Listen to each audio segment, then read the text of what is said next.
folks, and welcome to Garbage Theatre. I'm your host, Chase, with my co-hosts, Blake and John. I have nothing to say. We're starting out our special month of, what are we calling this thing, John? Garbage Theatre Vomit Comet. Hey. And boy, howdy, are we starting this thing off. Whoo, the bar's high. We watched The Suckling, and this may be one of the most offensive movies we've ever watched. Yeah. And I'm glad to say it's all John's fault. Yeah. So if you've got any complaints, please feel free to direct them. I believe John so graciously provided his Instagram handle last episode, so just direct them right his way. You know, you could send it to the Garbage Theatre Instagram also. No. Doesn't need to be my personal one, but... Oh my God. Yeah, I mean, you know, it's a pretty tasteless movie. Yes. I think maybe even a content warning for, like, abortion, rape, and suicide is appropriate. Yeah, this is going to get dark and, like, right out of the gate. Yeah. It takes a lot for something to get to me. I was uncomfortable. Oh yeah, through this entire movie. Oh yeah, like I said earlier, this beat the shit out of Swamp Ape for just squirming while watching it. And what's making it worse is I've only explained it to my wife because I don't want to like damage her by letting her see it. But now she's calling our son the Suckling. Oh no. And it's only because she hasn't seen it. Right. And I'm just like, stop doing that. But no, that's... You don't understand the ramifications of such a thing. Right. And I'm sitting here and I'm writing these jokes and I'm like, oh my God, what am I doing? This is where I really started like, okay, it's been fun and games, but is all this necessary? Like, okay, I'm in my house watching this movie. Yeah. And I'm not even comfortable enough to be watching in my own home. And I'm like looking over my shoulder like, who's watching me watch this? Because I can't let anybody think that this is like what I'm into. Yeah. Right. Yeah. Yeah, this thing was made by like an absolute bunch of nihilists. Like, they don't care about anything. No. And I couldn't tell, is this movie trying to make some kind of, commentary? Or yeah, I don't think they have any opinions on anything. They were just trying to be awful. No, I was about to say, I think every idea that went into this movie started with the phrase, it would be fucked up. Yeah. And then they made a movie. Yeah. That makes perfect sense. Oh, lordy lord. This is gonna be a contest of epic proportions. This is just the first one of 4 that we have to do. Hopefully this special month comes in like a lion and out like a lamb. Because I can't take anymore. We've already had it. 1 episode in. And we made jokes last time like, this may end the whole thing. Not so funny anymore. Yeah. Yeah. The only thing I'm happy about is I no longer have the distinct honor of having the most offensive film selected. Yeah. And this blows Swamp Ape out of the fucking water.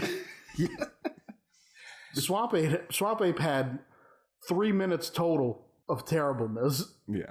This was just full length. And all Swamp Ape, I mean, really all Swamp Ape did was pull it out. Yeah. Yeah. And all this one does is put it back in. Oh, spoiler alert. Oh my God. Well, I'm hoping for a little less of the uncomfortable and more of the just kind of gross for the rest of them. So, yeah, we'll see.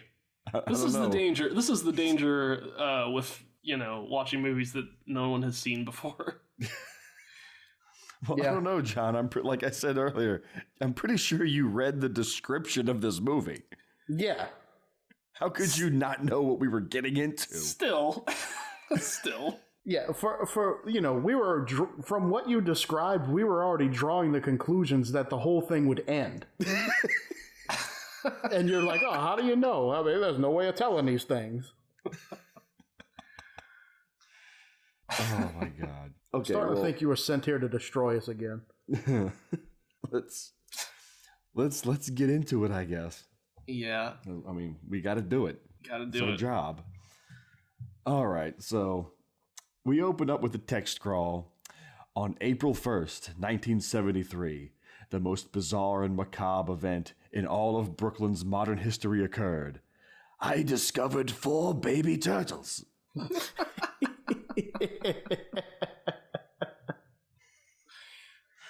12 people who lived in a whorehouse / abortion clinic were killed and only 1 survived. She told the police the crazy story, so they locked her up in the loony bin, and to this day the crime is still unsolved. And then this fucking movie commits the gravest of insults by pretending that it's a true story and that the filmmakers are doing what they can to bring us the truth of what actually... Fuck you. Yeah, get the fuck out of here. Yeah. Like the story of a gigantic mutant killer fetus getting the based on a true story treatment. Like, fuck off. A bunch of people were murdered in a whorehouse and only 1 survived. So the logical conclusion must be... Yeah. I hate them. So... Eerie and dramatic music plays as a girl lays sleeping in her room. A storm rages outside, and a figure slowly walks through the house carrying a straight razor. The door to the girl's bedroom opens, and the figure stands there menacingly. And they stand over the bed, and they fill a syringe with some strange concoction, an injector, and then very haphazardly place the dirty needle side up in their coat pocket. Okay. I thought that was weird, too. I lost my mind. Because, once again, when your career comes into play, the safety guy. Yeah. Like, first off, there's a whole bin made for such things. And any doctor would have one. But to put it in your pocket is just the dumbest. Like, they didn't even have to show that in a movie. Like, why even show that? Yeah, that's true. It's totally unnecessary. To annoy you. And this wasn't like this is like a needle that you used to pump up a basketball. Like, that's the size of this thing. And he's going to stick it in his coat pocket. Yep. Use that again later. And why are they setting up this razor? Like, it was driving me crazy. They keep showing the razor, and he goes in there and gives her an injection. I'm like, why are you showing me what the fuck is going on? It's insanity already. So, this doctor, nurse person lifts her out of bed and carries her away. Her Raggedy Ann doll could care less, nor could Jesus up on the wall. Jesus looked on indifferently. It's revealed that she's actually in a hospital, and the girl's being wheeled down a corridor on a stretcher. She glances into a room as they pass by and sees some poor terminally ill bastard hooked up to all kinds of machinery, but no worries, because Nurse Tits McGee is on duty. I kept trying to make a funny joke about this, and I couldn't. Like, I was trying to, like, associate John with the hospital somehow. Mm-hmm. And I was like, is this like St. John's Hospital? I'm like, no, that isn't going to work. Like, I'm so disappointed I couldn't come up with anything, but I was trying to tie John to this hospital so bad. Yeah. Because only he would make it standard procedure. Like, no, this is the nurse's uniform. Yeah. This scene played out said, yep, this is a John pick, all right. Oh, jeez. Oh, no, it gets worse, my friend. There's another scene that caused me to, oh, yeah, this is the Johnniest movie that ever Johned. Yeah. So, this topless nurse in a slutty Halloween nurse's outfit carrying a surgical axe is... A surgical axe? It was wrapped in, like, that big old, wrap that they put those scalpels and shit in. She's attending to him. She walks out, and the doctor, wheeling the girl down the hall, asks if everything's ready, and she assures him that it is. Why is she walking like that? Did she have like scoliosis or something? Well, she's wearing those hooker shoes. She really is having trouble. I wrote down, why are they walking down the hallway like they're in the Amazing Bulk? It's like they were pretending to walk. So in the OR, the girl is being sedated even further with gas, and she notices she's strapped down. So she begins to struggle as the doctor takes out a scalpel, and not even the razor blade. Right. Could have gone back to that and made that purposeful, but no. Slices open her abdomen. She wakes up in bed. It's all a bad dream. She then goes to her Pepto-Bismol themed bathroom and takes out a bottle of pills. Every inch of the bathroom is pink. I'm surprised the mirror wasn't pink. Everything's pink. As soon as she grabbed the pills, I immediately started thinking, is every single thing going to have a sound effect associated with it in this movie? Oh my God, the fans in this movie. Yeah. Every scene that there's a fan, it's making some ridiculous Foley noise, and they're each unique in their own special way. The ceiling fans are going, ho wonk, ho wonk, ho wonk, ho wonk. The wall fan, yeah, the Foley in this movie is really pretty spectacular. Like, just the pills rattling, and when she sets it back down and she screws the cap on, like everything had to have this obviously punched up sound to it. Like nothing was subtle at all. And they got one scene to be done by the people that do the Looney Tunes Foley. Oh yeah. We'll get to that later though. Yeah. As she closes the medicine cabinet, in the mirror, the doctor appears behind her and slits her throat. She awakens again. This time in another hospital bed with diodes on her head, machinery beeping and buzzing around her. Two doctors are in the hallway discussing how long until her next nightmare occurs. And already it's a comedy routine because one doctor is Danny DeVito size and the other one doesn't even fit on the screen. Yeah. So... What are these nightmares about? So I think at this point they've kind of established that this takes place after the incident. Yeah, she's the lone survivor of the incident. So why? And you know, with hindsight, we know that she was faced with a mutant killer fetus. Why is she having nightmares about doctors and stuff? I don't know. They diagnose her with hyperneurosis in like an hour for being there. I don't know where this movie's going. Like I said, the whole beginning is a complete clusterfuck. Nothing makes sense. No two dots connect to each other. I was just pretty pissed off at the Inception theme going in the first few minutes of this movie. Yeah. Dreams within dreams, and I was like, I can't handle this shit. We didn't even get to the bad parts yet, and I was already upset. Yeah. So yeah, they reveal that she's the sole survivor of the massacre at the local brothel. Cut to the local brothel, and my God, the entire thing is purple. Every board, every shingle, it's... Did waning years Tim Burton travel back in time and become the set director for this fucking movie? Why is everything ridiculous colors? I don't know. I really don't know. Every room is just a solid, like, pastel color. The house looks like it was just spray painted top to bottom.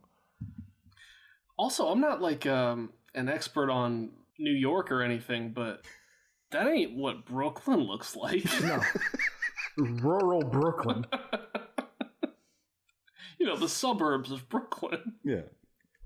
Oh, those wide open fields in Brooklyn. Yeah. That definitely was not Brooklyn. Because unlike Venice, I've been to Brooklyn. So I know, you know, I didn't know about canals and everything, but been to Brooklyn a couple times. I know I ain't never seen that before. Yeah. So a young couple walks up to the house. This is presumably the girl and her boyfriend. She's having doubts about going here, but he pushes her on. She swears, I won't tell anyone that you're the father, and I'm going to put it up for adoption anyway. But he says, this is the much easier way to handle it. And she says, well, it's my decision in the end, and that this is all wrong, and it's illegal, and we're on thin ice here, gentlemen. Once again, John's fault. This guy's a scumbag for sure. Or almost everyone in this movie is a piece of shit. Yeah. When they're standing there at that door, I was like, well, surely he ain't going to force her to get an abortion. Oh, it's worse than that, my friend.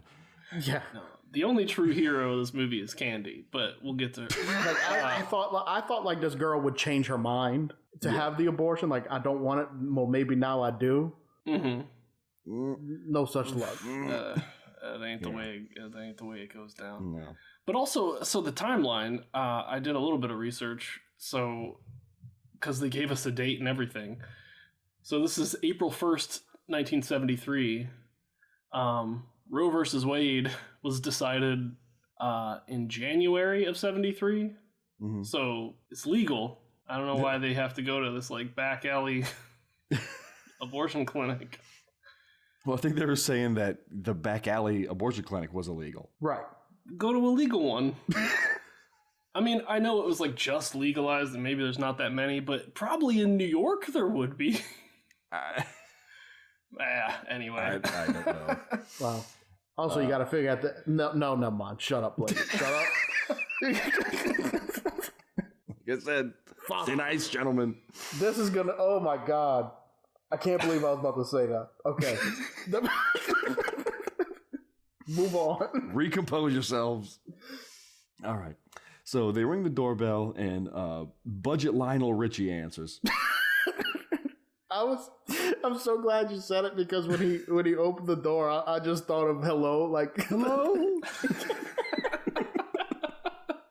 Is it an abortion you're looking for?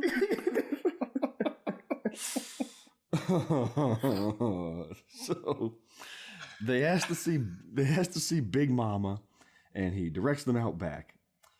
Just then, some used car salesman looking bastard strolls up, and he's directed to his lady friend in room 3. All the while, some goofy ass piano music is playing, so you know that this guy's gonna be a piece of work. And boy, howdy, he is. Jesus Christ!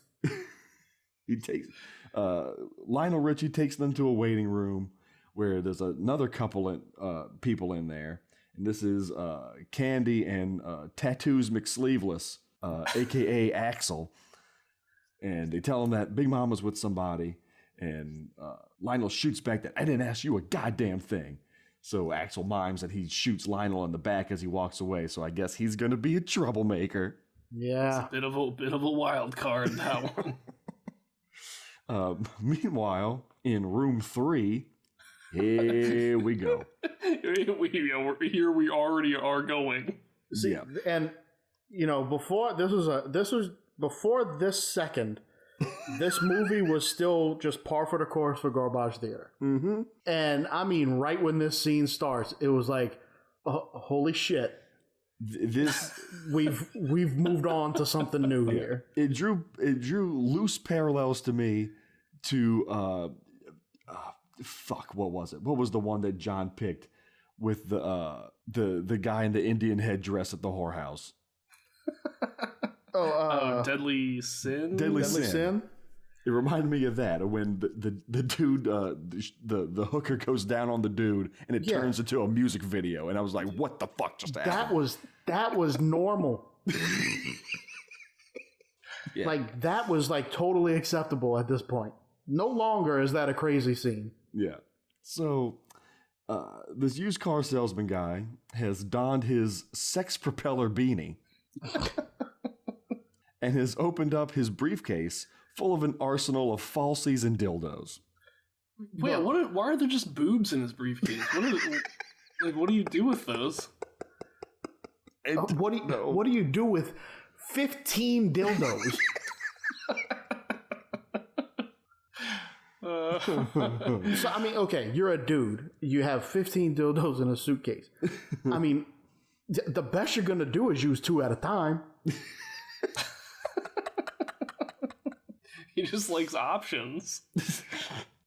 I don't know. Oh, my God.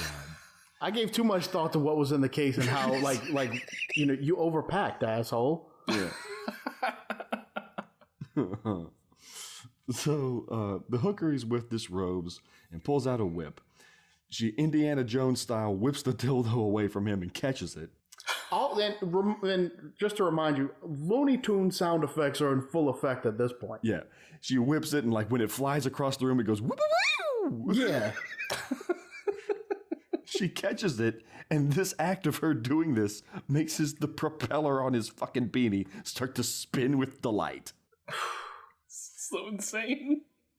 She approaches him, bends him over, and well, does something to him that makes his propeller fly right off of his stupid head. Literally.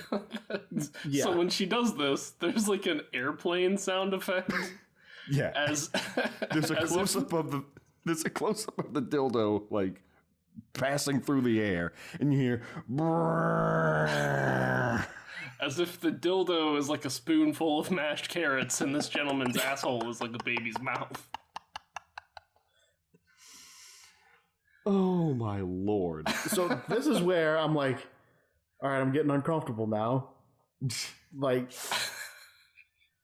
because they really didn't pull any punches with this. Mm-mm. Like, No. they showed about as much as you could and still get this into a movie. Yeah, without it just being flat out porn. Yeah. So, as that deed is taking place, another hooker opens the door and informs hooker number one that her grandmother is there to drive her home. Also, hooker number one was very not into this, by the way. Yeah. No. I don't know why it bothered me. I was like, okay, you're getting paid, you know. At least pretend. There needs to be a little bit more customer service here. Well, maybe that's part of his fantasy, you know. He likes like she's just like looking up at the ceiling like, man, I really need to change that light bulb. It's been out for 3 weeks. His thing is being pegged by a disinterested woman. Yeah. Jesus. Whose grandmother is waiting Her downstairs. grandmother is picking her up from the whorehouse that she works at. And then I thought, okay, maybe the grandma don't know what she's doing. But she just puts on her fake fur coat with nothing on under it and leaves. Well, before she leaves, she's got to pop the thing out of him.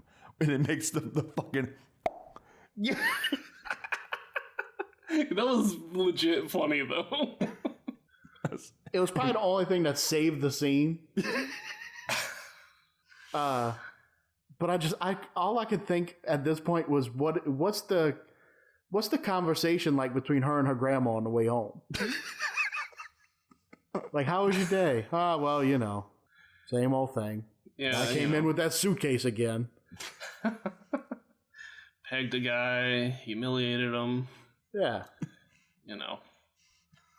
And if she doesn't know she works at a whorehouse, like if she doesn't know she works at a whorehouse, she's like, every time you go house sitting over there, you come back in the car smelling like smashed ass.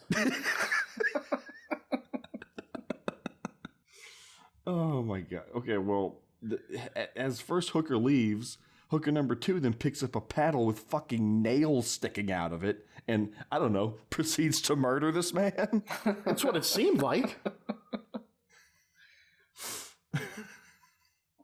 It's just a board with a bunch of fucking nails sticking out of it. So then I'm starting to think, well, maybe she's the bad guy, but I don't. That never comes back, folks. I mean, I wish I'm not giving away anything. Like, just the dude doesn't die. I don't know what's going on with that. Yeah, just gonna give him a little light paddling. a light neganing. Yeah. Oh my god. So, out in the waiting room, Candy, one of the other working girls there, asks, and here's something else. I call our, protagonist, I guess I would refer to her. Yeah. I call her the girl through the entire movie because I don't think they say her name until the bitter fucking end. Yeah, I don't know her name. I couldn't tell you her name. Yeah, so she's just going to be the girl. I'm going to leave that in suspense. Fine.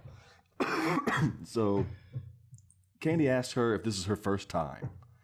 And she says, "Oh, don't worry, it's no big deal. I've had it done 3 times already. It's starting to get fun." Candy then propositions Bill, her boyfriend, to go upstairs so she could take care of him. Candy's a fucking gangster, dude. She doesn't give a fuck.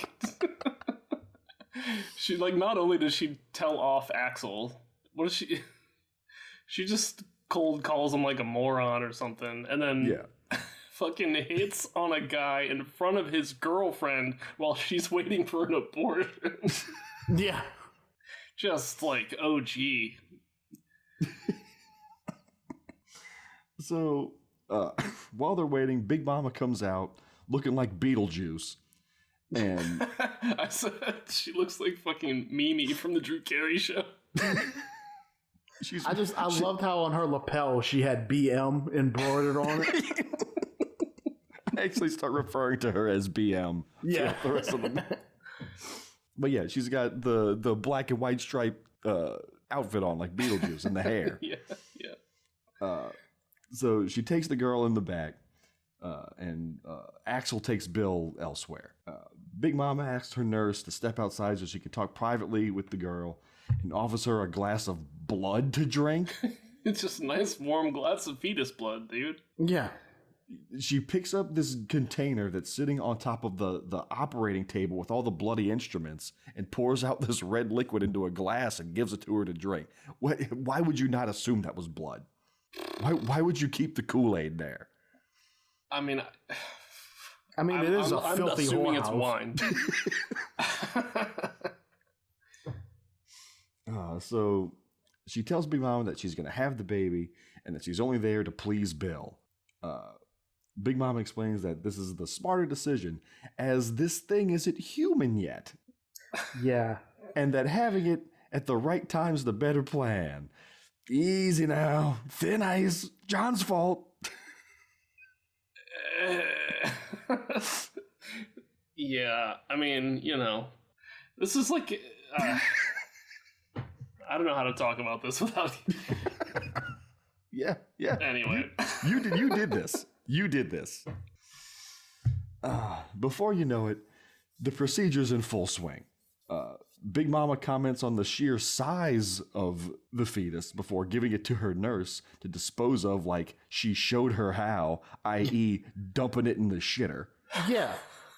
Okay. Showed you how to do something implies that like instructions and training were involved. But she just dumped it in the toilet. Yeah. And not just dumped it, like stuffed it down like to her elbow. And there's no way that thing's going down the toilet right. Absolutely not. Absolutely not. Like this is like the size of like a Cabbage Patch doll. Yeah. So and we see all of this, by the way, and it's horrifying. Oh yeah, like it's straight up like little fetus limbs and like just wrapped up in a towel all bloody. Somebody had to make this thing. Yeah. Some prop man who isn't proud of what he does. I don't know, man. As grim as it sounds, and as the following sounds, it all looks so stupid. So she plops it in, flushes it down. The little feller goes on a tubular ride down the sewer pipes before landing in basically the set of the Ninja Turtle movie. Yeah. It's got the Dutch angle and the neon lights and the fog and just I gave them all names. Leonardo, Michelangelo, Donatello, and Aborto. So the camera pans up to a conveniently placed barrel of toxic waste sitting above just outside the brothel because that should be there. Sure. It was a leaky barrel, okay? But the leak was going the wrong way. Just thought I'd point that out. Like, okay, so if the drum was standing straight up as it should, and gravity were like, if that had a hole in the side and it would just gravity was pulling it downward, okay, it would just be going straight down towards the bottom. Well, this was on its side, but all the sludge was pouring out of it as if it had been standing up. Yeah, it's been pouring out at 9 o'clock. Yeah. little things that bother me. Like, I guess I was looking at this stuff because in my mind I'm like, no. This isn't what this movie is. Focus on something else. Yeah. I'm curious how, I think we're glossing over just the sight of this fetus tumbling down the sewer.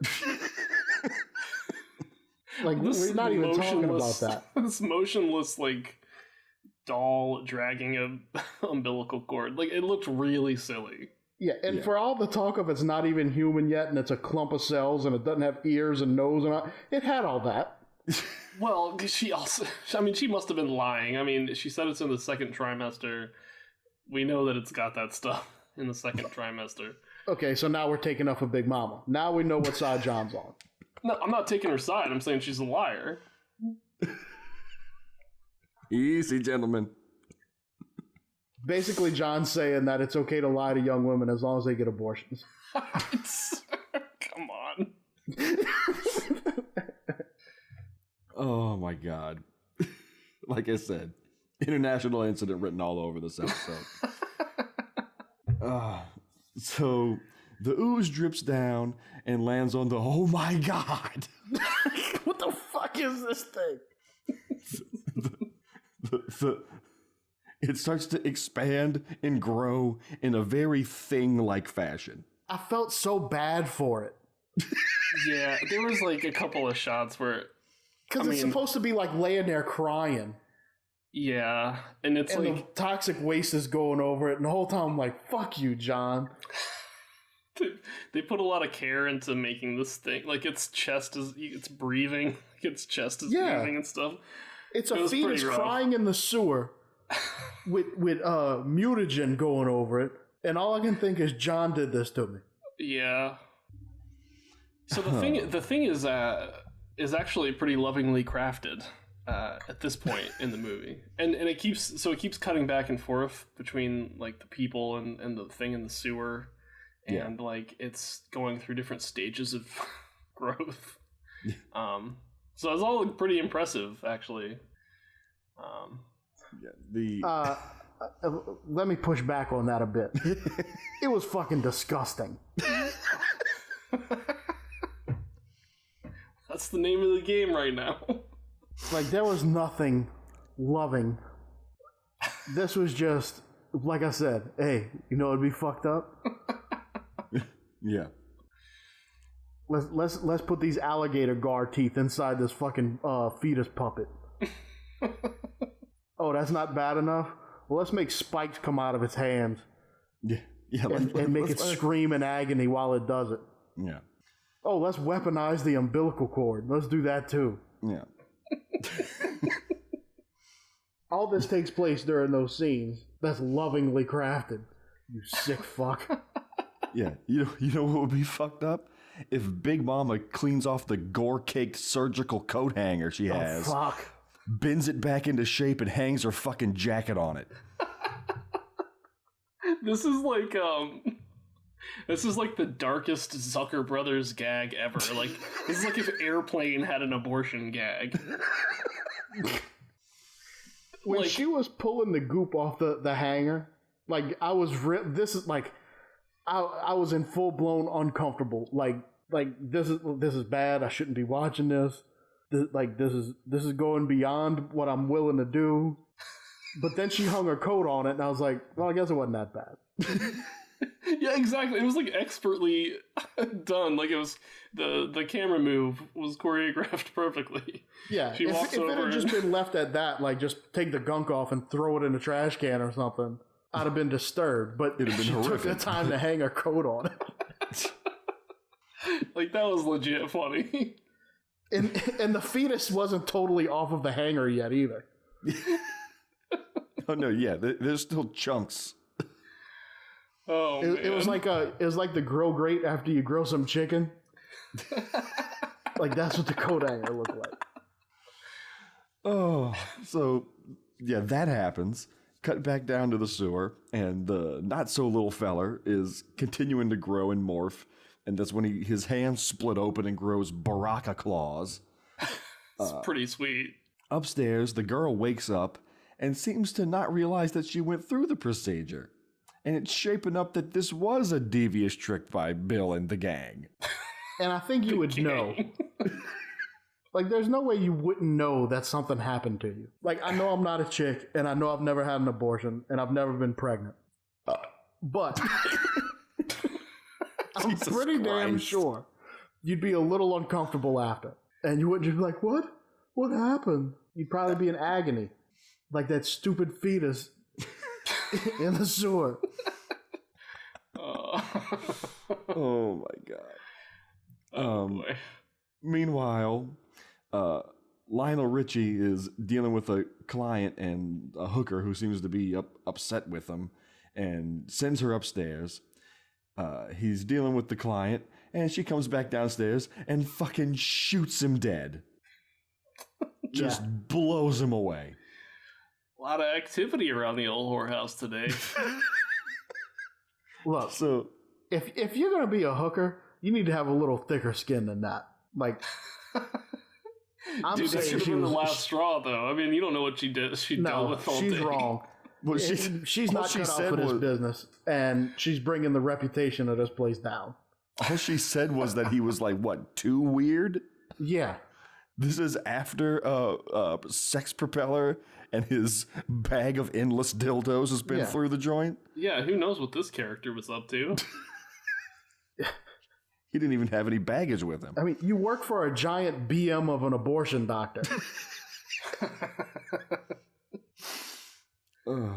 So yeah, she blasts him away. Lionel knocks her out and grabs the gun. I'm going to keep referring to him as Lionel Richie because, again, we don't find out what his name is until the bitter end of the movie. Big Mama tells him to take the dead guy upstairs and throw him in the bathtub. They take Bill and his girlfriend in the back. Yeah. They're trying to keep the crime scene clean, apparently. So drag this bloody dead body up the stairs. And also let this young couple see all of this. Yeah. And then just tell them to leave, please, politely. Yeah. Well, what are they going to do? They were there to get an illegal abortion. And they got him by the balls. And I like how they just don't know which way to leave. Like, it's kind of confusing. Like, they don't know which way to go. So it's like they really are in the labyrinth of this whorehouse. And they're like, just get them out of here. And they're like, we don't know which way we came in. We came in from the back, but now we're downstairs. Where the fuck are we? Meanwhile, back in the sewer, the fetus monster grows his prehensile umbilical cord. That'll come into play later. It roars out like a creaky chain link fence, and Candy and the nurse Bertha hear it coming from the toilet. So they go into the bathroom, and they hear something splashing around in the toilet, so they try to flush it down. And when this happens, the umbilical cord whips out and wraps around Bertha's neck. It slams her head into the toilet, and her head just kind of falls off. Yeah. And her bloody neck stump is just spraying blood everywhere and sends Candy running in terror. This was, okay, here we go with this extreme, ridiculous violence of the movie. So Axel, Lionel Richie, and Big Mama discuss what to do with the corpse when Candy comes running in screaming. Big Mama sends Axel to go check it out. These two kids still can't seem to just find their way out of the house. People are dying left and right, and they're just still kind of... Big Mama insists that they get out of here before they get mixed up in all these problems. Axel finds the bloody bathroom, but doesn't see... I don't know if he sees a body or a corpse. He just kind of walks in and goes, huh, and then leaves. Yeah. The place has been sprayed with blood. So... Yeah, it wasn't clear. I thought maybe the thing, pulled the rest of the body down the toilet, too. That's what I thought, too. Somehow it cleaned up after itself and he didn't notice anything. Yeah. But that wasn't true either. No. So he goes back to the rest of them and confirms that Bertha's dead, but he blames Candy for killing her. Candy says that, it's this thing and it's got us all trapped in the house and it wants to kill us all. So Axel tries to kick down the door in the silliest manner possible. These little kicks aren't going to do anything. The sound effect's not selling it either. Also, he would never kick in a door that way. Yeah, just everybody dead notice center the mass hinge of the placement door. on that door. Yeah. Yeah. It's not going to happen. In. Yeah.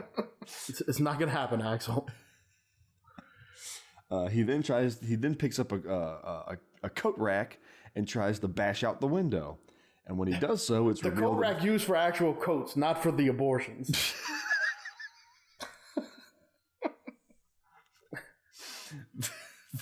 When he does so and bashes out the window, it's been revealed that the house is being encased in some sort of amniotic sac, preventing escape. And at that point, all I could think about was Cartman and the stem cells. So they all try to figure out where this thing came from, and they jump to the conclusion that this all started when Bill and his girlfriend showed up. And the phones are dead too.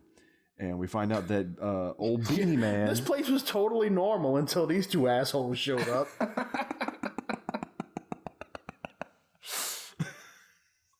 And cue Beanie Propeller Man comes down the stairs. Speaking of normal, look at this clown. Yeah, also trapped in the house.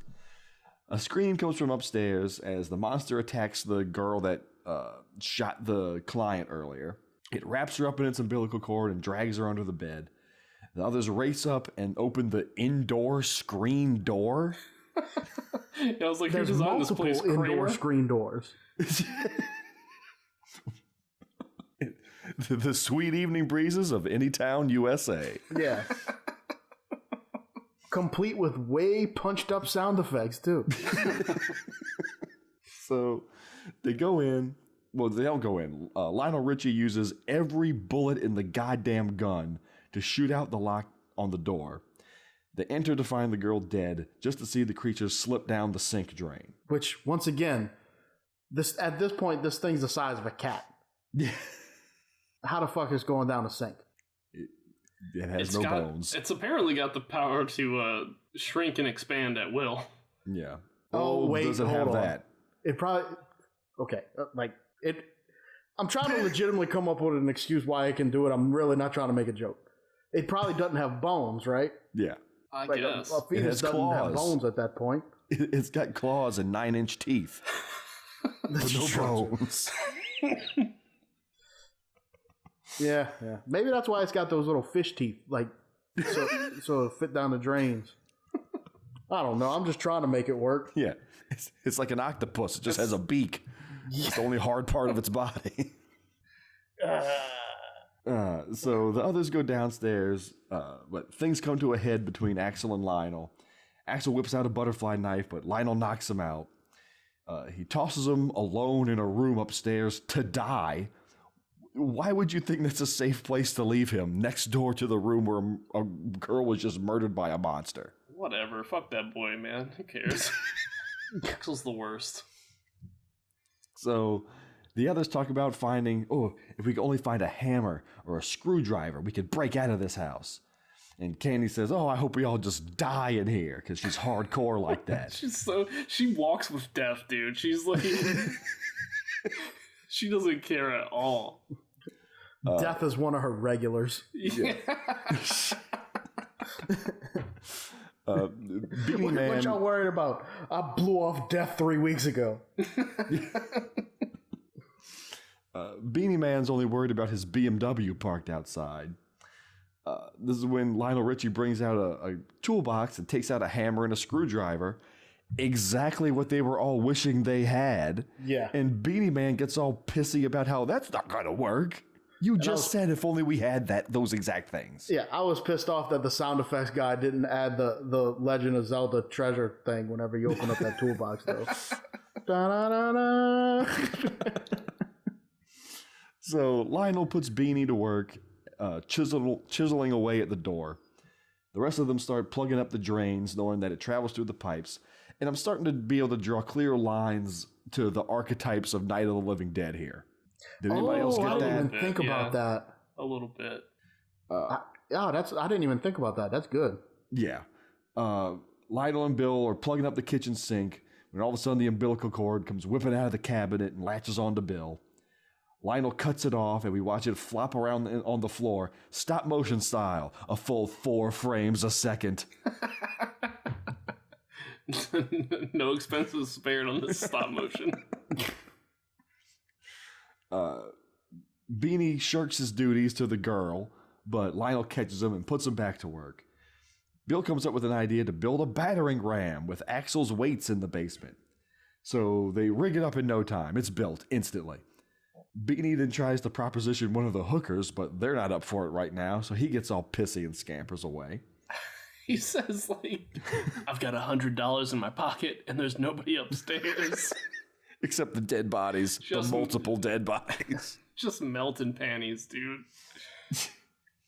Well, you know, I kind of don't blame him. No? Everything's going to shit. I can't take this $100 with me. You might as well ask. I guess. So they ready the battering ram when Lionel notices Axel.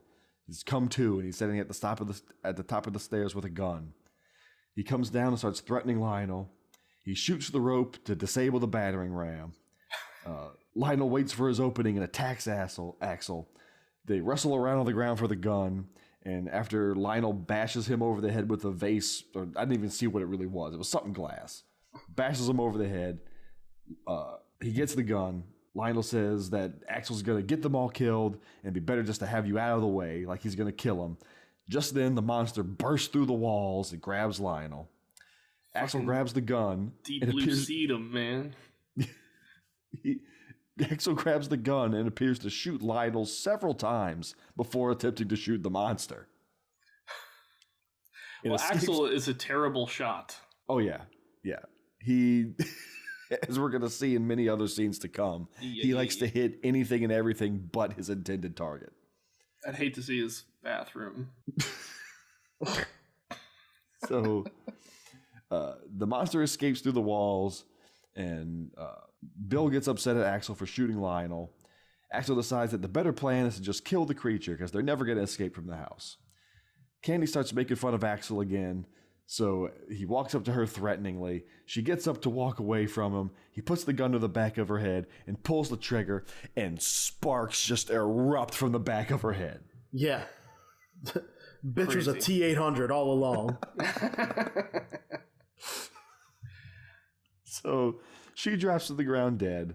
Rest in peace to the most hardcore hooker there ever was. God damn it. I was sad to see her go. She went off to better things. She got that juicy gig in Goodfellas for those 2 scenes she was in. She's blowing dudes in heaven now. So they plan to confront the monster in the boiler room as they figure it's going to need water at some point. Sound logic to me. Which I think it was like, okay, let's fight the monster in the scariest room of the house is basically what it is. They go down to John's basement to fight the monster. Yeah. I knew it was going to be my basement. So Bill, Vanessa the hooker, Beanie, and Axel all descend into the basement. They find some glop on the ground, and Bill recognizes it from biology class. What kind of biology class were you taking, Bill? Interesting side note about this boiler room or basement or whatever. Just because it's something I deal with every day and look at every day. It's interesting to note that every pipe in that basement was asbestos. Just letting y'all know. Yikes. Delicious. Yeah, all the pipe. Like as I'm looking at it, I was like, holy shit. Then I remember this is like a really old movie and even older whorehouse. I was like, yeah, all them pipes are asbestos. Well, it's good to know everyone involved with this film got what they deserved in the end. Asbestos is fine. We'll talk about it after. It's really not as bad as you think. It's bad, yeah, but like it ain't gonna jump out and bite you like a fucking cat or something. Like it being on the pipes poses no risk. It's not as bad as you think. I mean, it's bad. Yeah, look, I'll say it. I'll leave it at this. You just don't want to get it in the air.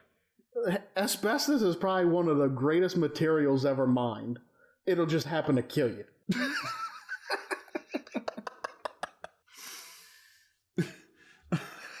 It's like the Balrog.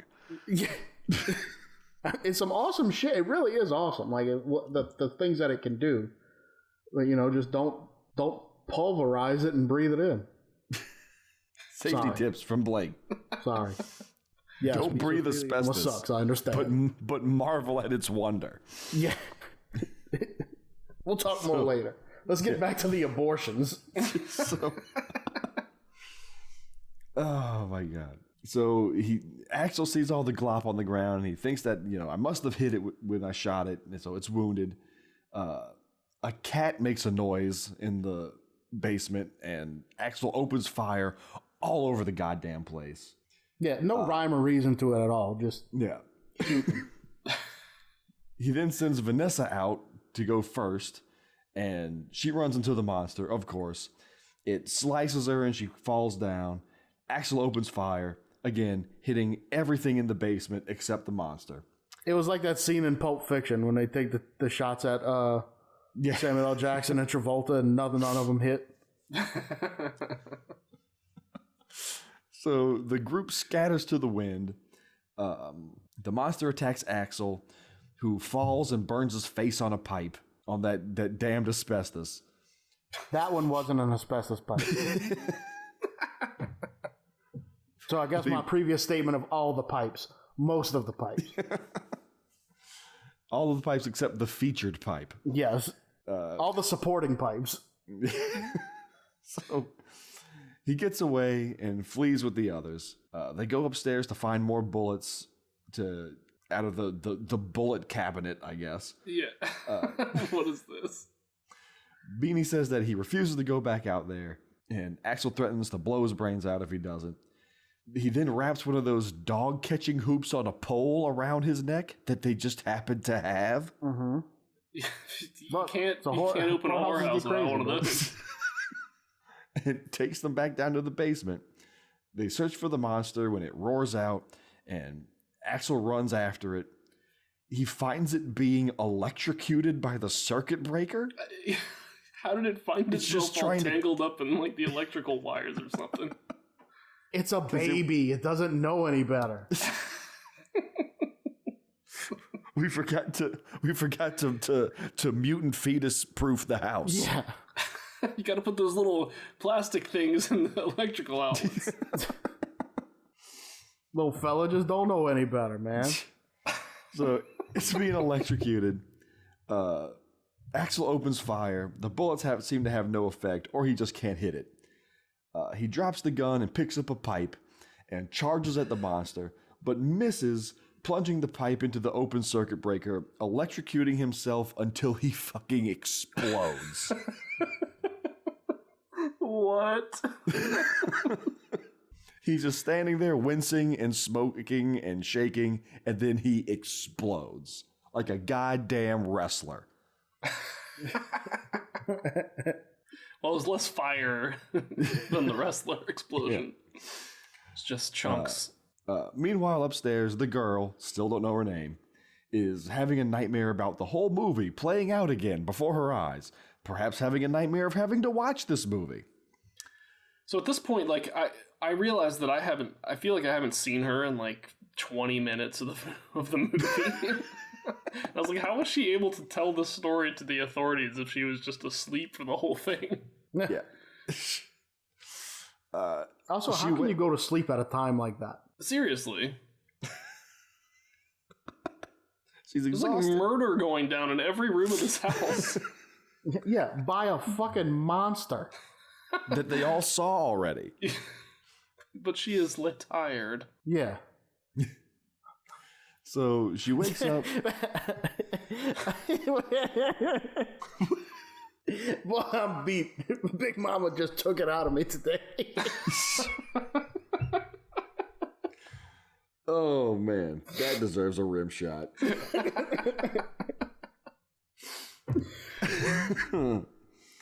So she wakes up with everyone around her.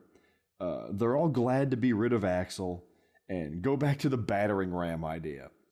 They rig it up again. It doesn't really work, and Beanie just wants to give up hope. Bill convinces them to keep at it, and they keep slamming it into the wall. Big Mama, Beanie... I like how the guy that came up with the battering ram idea keeps bringing it back up. Like, when he should come on, he's like, I think we should go back to that battering ram. Just saying, that battering ram was a pretty sweet idea. We never really got to try it. Yeah. Like on Pee-wee's Big Adventure when all the bikers are deciding what to do with him. I say we let him go. I say we use the battering ram. So, Big Mama, Beanie, and Cheryl are in another room, and they think they hear the monster behind a door. So Cheryl, I don't know where all these guns, I guess they went back and got the gun from Axel. They waded through his congealed corpse all over the basement and found it.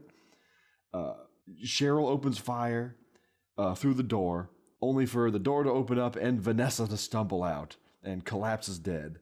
Now, Cheryl just, starts reliving in her mind what just transpired. We just saw it. We just saw it happen. She shot her. And then it starts playing again through her head. She kneels down and starts to pray while Bill keeps trying with the battering ram. Beanie somehow thinks that the cops are just going to show up out of nowhere and save them all. The battering ram eventually breaks through the door, and Beanie's the first one to the hole. The goop... The goop is like formed. A dildo from a suitcase. He's the first one to The goop outside has formed a tunnel that leads up to the sky, and Beanie shambles up first.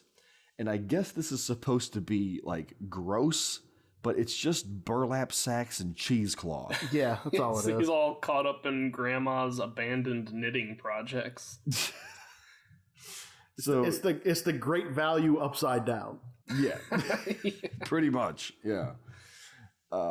He gets tangled up by the buttons of his coat, and as he's climbing up, and he can't get him untangled, and something's approaching.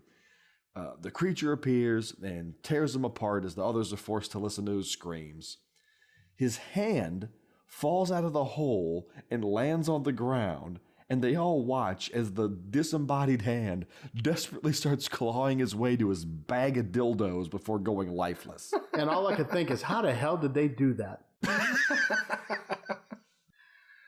If you're going to go to like all the trouble of doing a stop motion shot, you could like at least frame it up right first. Yeah.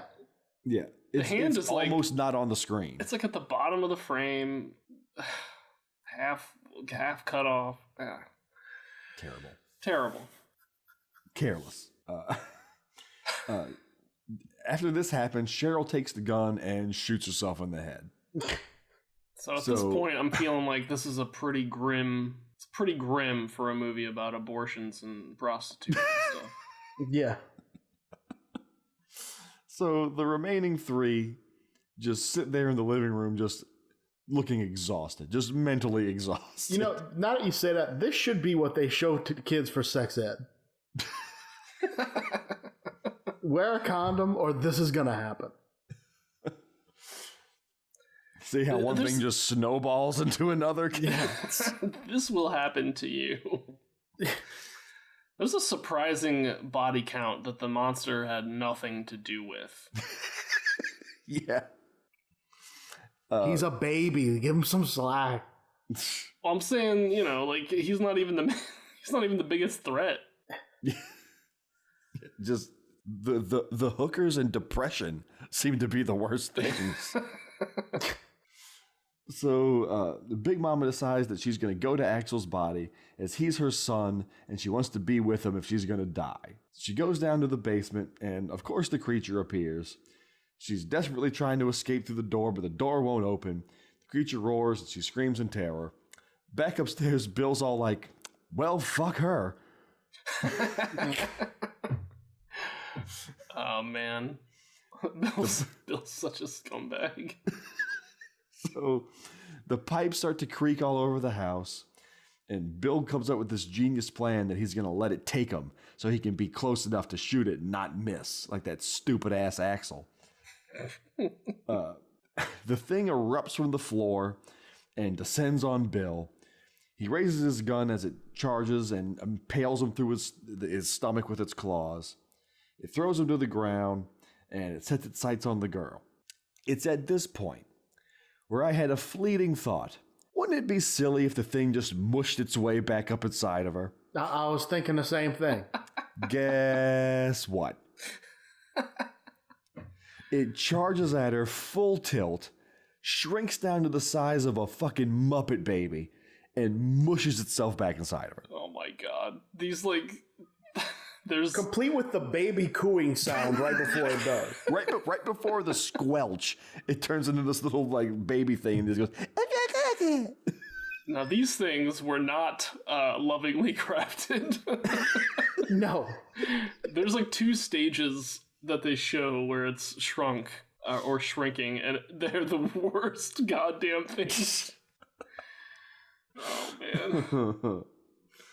Later, the police do show up and work their way through the muck and search the house. Okay, so how did the authorities not believe her when to, like, get in the house they had to cut their way through, like, a giant uterus with a machete like it was the Amazon? Right? No. It was just cheesecloth and burlap. It's common knowledge that those whores wrap their homes with burlap and cheesecloth all the time. Yeah. It's when they hibernate for the winter that way. Yeah. They get in there like, God damn prostitutes. So inside, they find the girl and they tell her that everything will be all right. Back in the hospital, we're now caught up to the beginning of the movie. The 2 doctors from earlier are discussing if you know, maybe she's lying. Maybe she should take a lie detector test. And the other doctor says, well, she's passed it 3 times already. You know, they get so crazy, they think it's true. They go down, they find this orderly who's sitting there, who tells them that they moved Rebecca. We have the name. Oh, boy. In the last 3 minutes of the movie. They moved her to another wing. We see her in a straitjacket in a room full of a bunch of other crazies shuffling Can around. I say something about the doctors real quick? Yeah. The little one is supposed to be like an intern, right? Or like a resident or something. Yeah. Mm-hmm. He's still learning, in other words. He's got a lot of fucking questions for this seasoned doctor he's talking to. And this doctor's also spending a lot of time with his stupid fucking questions. Like, this is a doctor doing his job, and he's walking down the hallway, and fucking Gaston's little buddy starts asking him questions about this chick in the room, and he just goes into this fucking, let's just walk through the hospital, I'll tell you all about it, kid. Gotta get that exposition in there. Yeah, they're very important plot devices. And was he cross-eyed or not? Oh, God. It's come full circle. We're back to the cross-eyedness. He did kind of look... In some scenes, he looked it. In some scenes, he didn't. So I wanted to ask y'all if y'all thought he... If y'all didn't think he was cross-eyed, then I guess he's not. I would have caught it if he was putting sunglasses on and off. Yeah, that would help. So we see her in a straitjacket in a room full of a bunch of other crazies shuffling around. 2 more orderlies come in and approach her. They pick her up and take her away to rape her in another room. Is she supposed to be older at this point? Or did they just cut her hair because she's crazy? I think they cut her hair because she's crazy. Yeah. Do you cut crazy people's hair? Yes. They don't want them, like, I don't know, pulling it out or I don't know, or somebody else pulling it. I don't know. Yeah, I guess so. Yeah. So they take her away to another room to rape her because this movie is just horrible. Yeah, that was really unfortunate. You know, it'd be real fucked up. So as one's doing the deed, the other one's is the lookout at the door. As this is happening, a cord comes out of nowhere and rips around his neck. Not out of nowhere. It came out of a You hoo-ha. know exactly where that shit came from. Yeah, out of nowhere. Wraps around his neck, and a big claw rips through his stomach. The other orderly screams in terror as we zoom in on the crazies watching from the window in the door, and blood splatters across it. Roll credits. Now, the credits start rolling, and we get some little mid-credit interjection scenes that are the most confusing shits I've ever fucking seen. So, credits roll for a little while, and then it cuts to a screaming, melting man standing outside the whorehouse. And then, is it even outside the whorehouse? I'm not even sure. I assume it is. Then we cut to a guy in this plaid jacket and this little kid wearing a hat with a button on it that says, "Schmuck, go home and practice." Then we go back to the credits again. Is that the 80s version of Get Good? Or so, the credits roll some more. We go back to the melting man, who proceeds to pull his face off. We cut to the kid. The kid just blows a bubble with his bubble gum. He could care less. The kid is wearing a sweater that says "fuck and die" on it. I'm assuming it says "fuck off and die." All I can see was 2 words. All I saw was "fucking die." The melted body slumps over, and we go back to credits, and that's it. Hold on. This was supposed to be a sex ed video. The kid's shirt summed it all up. Fuck and die. Fucking die. Yeah. I had to know what the fuck this was. So I painstakingly went through the credits and found out that those 2 characters are credited as the senator and the senator's aide. The kid? Yeah. I think the melting guy... No, the kid has his own credit. The melting Did guy, he? I think, is the senator. I think the other guy is the senator's aide. What? I don't... Why would his aide be standing there with a kid? I thought the senator was like going house to house politicking and just happened upon the whorehouse. And there was some melting man outside of it. I don't know. And the credits are really weird too, where However you want to interpret it, it was pointless. Yeah, that makes no fucking sense at all. But the credits are weird because like the cast, it's not listed. It doesn't do like cast and then crew. It's like there's some of the cast up here and then some of the cast later, and this is the most bizarre credits I've ever seen. All this could have been avoided if prostitution was legal, is all I'm saying. Oh Lord! So that was the Suckling. Oh. Sorry. Okay, Blake, questions. We gotta get this contest rolling. So, I had exactly 5 questions. Y'all did go through one of them, and I knew that was probably going to happen. So my contingency is, one of the questions, it'll be just a 2-parter, I guess, because I wasn't about to go find more. I was too uncomfortable with this thing to really go back and watch and find more questions. If y'all don't like it, fucking die, because that's just the way it is. All right, go ahead. So, question number 1.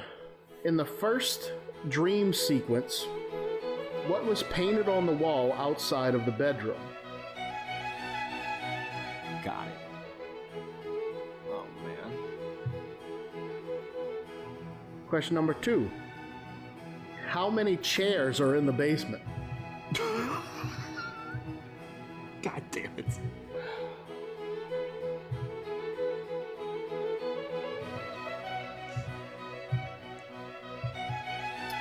Question number 3.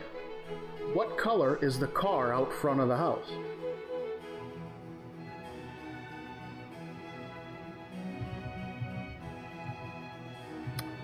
Question 4. What room does the nurse walk out of? Oh my god.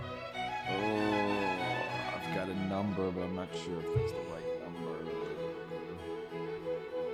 And I got to circle back to question number 1 for question number 5. What color was the object painted on the wall? Oh, thank you. He's gave me 2. Good. God damn it. Fuck you, John. I don't know any of this. Any of it. You deserve every bit of it. I'm fairly certain I've got 3. Oh, 2 are God. shots in the dark. Yeah, the one that y'all did, and I knew it was going to come up. I couldn't find anything else. Was how much did the guy offer the girls to go back upstairs? But we talked about it. Yeah. So You're the one who said it. nah, I didn't say the $100. That was me. John said it Oh, that was first. John. John fucked himself, I did. I would have known that one. which is what you should be doing, so you don't end up with a fetus monster in your house. Go ahead and fuck yourself. All right, so Question number 1. What was painted on the wall outside of the bedroom? An apple. It was a tulip. Yes, it was. I would have accepted flower, but nerd said tulip too. I guess I'll take. How many chairs are in the basement? I'm going to guess 3. I also guessed 3. Both of you are correct. Yes! Wow. Yes! I got a point! What color is the car out front? Brown? I'm going to say it was red. It was red. Damn it. It was a red beetle. It was a red beetle, wasn't it? Yes, it was a red beetle. What room does the nurse walk out of? 4? 103? It was 111. And now that we know it was a tulip, what color was the tulip? Red? It was pink. It was pink. I would have even taken purple because we're looking at a grainy fucking copy of a VHS. But yeah, it definitely wasn't what you said, John. Great. 4-1 out the gate. I'm liking my odds. Me too. I was with you, John, until I watched this movie. Now I'm like, fuck him. Well, it was your job to come up with a theme, and I had to do it. My theme was shut down. Was it? Yeah, it was. I thought. That's cool, though. We never had a discussion about that. I brought up a theme. Blake had the theme, but he hadn't found the movies. Yeah. What? We'll have to talk Isn't about that this what off you air. Anyway, you get what you deserve. Anyway, now this happened. Okay, well, now, coming attractions, we got to find out what the next goddamn thing's going to be. All right. Also, hold on, before you start. It just clicked in my head. There was another survivor. The chick that left with her grandma. Yeah, well, she got out of there before it all went down. Yeah, but she's still gonna try to go to work tomorrow. When she gets dropped off with grandma. Yeah, grandma's gonna be like, God damn, the house looks like a womb. What's going on? Anyway, go ahead with your coming attractions. All right. The next movie we're gonna be watching is Body Melt. Fuck, I'm out. Isn't that a product from Bath and Body Works? It's from 1994. It's 82 minutes, nice and short. Okay. 3 stars on Amazon, 5.2 on IMDb. Directed by Philip Trophy. It's an Australian film. Oh, good day, mate. The synopsis is residents of peaceful Pebbles Court, Holmesville, are being used unknowingly as test experiments for a new body drug that causes rapid body decomposition and painful death. Useful. That's what it's supposed to do? I don't know. Apparently it has no story. I think it's just people melting for an hour and a half. Yeah, I can actually get behind this one. I think I'm okay. All right. The tagline... I like how they're so spot on with the name of the movie, too. They're not messing around. There's actually, apparently, I learned about this, a subgenre of films called melt movies. It's like it's a thing. The tagline is the first phase is hallucinogenic, the second phase is glandular, and the third phase is body melt. The second phase is glandular? That's what it says. I like how that's not even necessary to know. We're just going to throw some medical bullshit in front of it so we can melt people. I think I'm going to like this movie. I think it's considered a horror comedy. That's good. Yeah, which I think, like, when you're dealing with extreme, over-the-top gore like this, if the movie's too serious, you can't enjoy it, you know? You can't take people melting seriously. Some reviews. excellent gore fest with adequate nudity. 4 stars. Fuck, John. Whoa. Adequate. This isn't so much of a theme month as it is just John getting to use his weapon 4 times in a row because he knows he's not going to win and use it legit. It's not what I would pick for my weapon. He's using the Erotonomicon. And making us watch 4 of his fucking movies. Listen. You're hitting us with the Erotonomicon without our consent. We're in the world of bad movies. Okay? Like, bad movies have nudity in them. That's how they get sold. Like, it ain't me. It's the system. I like how John's using my defense now. It was supposed to be bad movies, fellas. You fucking pervert. Moving on. And you chose to read the review when it mentions the nudity, like we're not going to say something? I thought it was a funny review. I don't know what this person's definition of adequate nudity is. What's yours?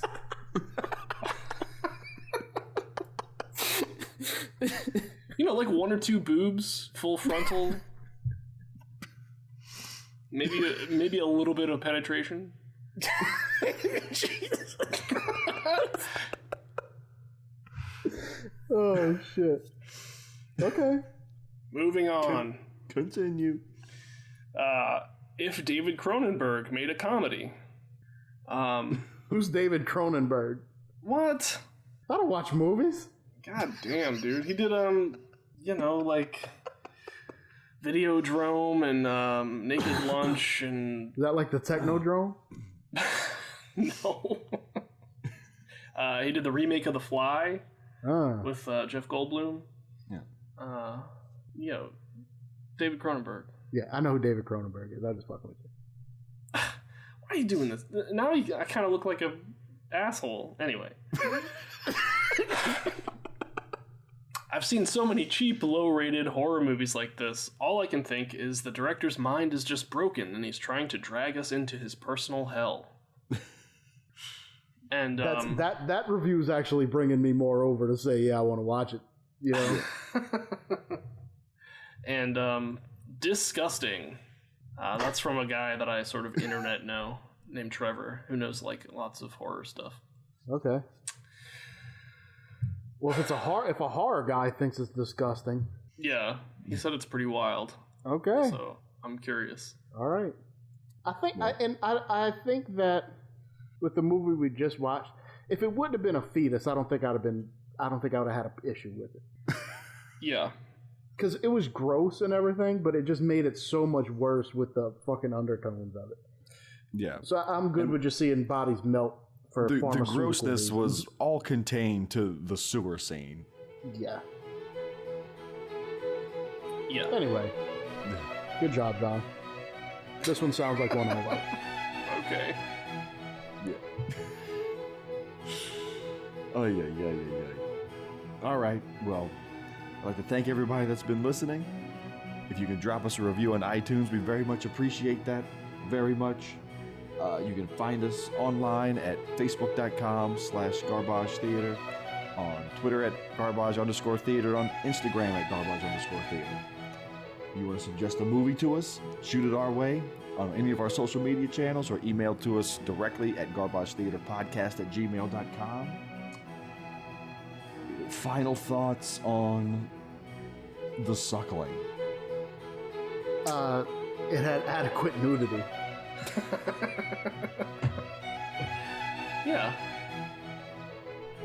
It had 2 thumbs up. A boob or two. some penetration. A little bit of pen. Yeah. Yeah. Adequate. Jesus Christ.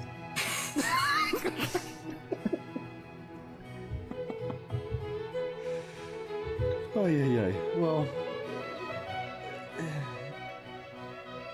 let's walk away from this movie and pretend it never happened.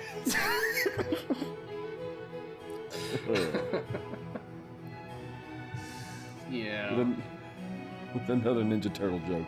Let's just ninja vanish from this whole thing. Aye. I made another funny.